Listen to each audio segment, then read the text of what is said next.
Many people are curious about yoga, but they're not sure how to get started or if it's really right for their body.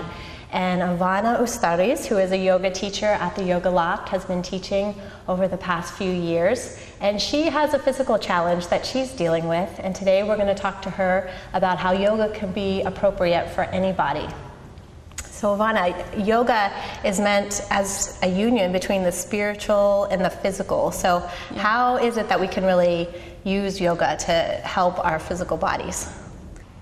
I keep going back to this, but you just feel great. Mm-hmm. Your body releases tension simply by stretching and moving the breath and moving fluid, circulation increases.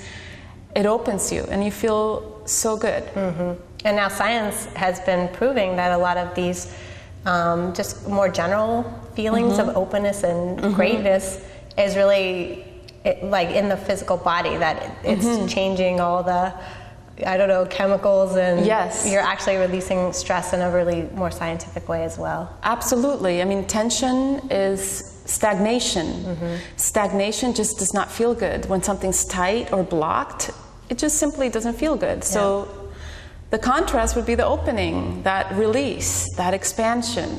Feels great. Yeah. So many people right now are experiencing some kind of physical challenge. They have the aches or the pains or some kind of illness going on.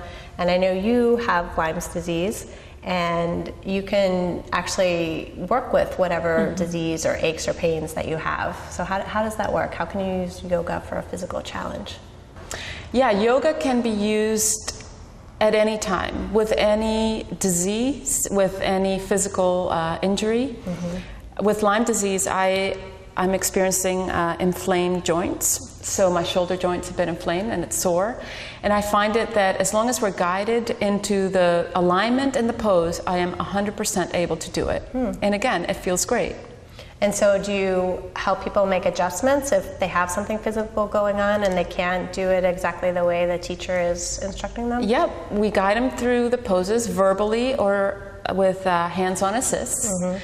And get them into that pose that's accessible and will be healing. How do you reduce the risk of getting injured when you do yoga? I know some people are afraid if they get started that they might hurt themselves. Find a great teacher who's going to help you, who's going to guide you. And, you know, they're like the tour guide in the beginning. Eventually, you will start to tap into your own body, your own intuitive self that's going to guide you. And you'll know, oh, this doesn't feel great. This feels okay. So you start trusting yourself and the wisdom from your body. Yeah. And can you recommend a cure-all pose, a pose that would really work for anyone's body to have that opening happen? I love downward dog, and I recommend it to everybody. Again, it's a pose that it's accessible. You can get in there with different modifications depending what's going on with you physically, and it feels great. Sounds good to me. Yoga not only benefits your body, it can benefit your mental and emotional health, and that's what we'll be exploring next week on Health and Wellness with Ivana. And until then, if you're interested in more information on yoga and yoga classes right here in town, you can visit the Yoga Loft website. And until then, be healthy, be happy, be well.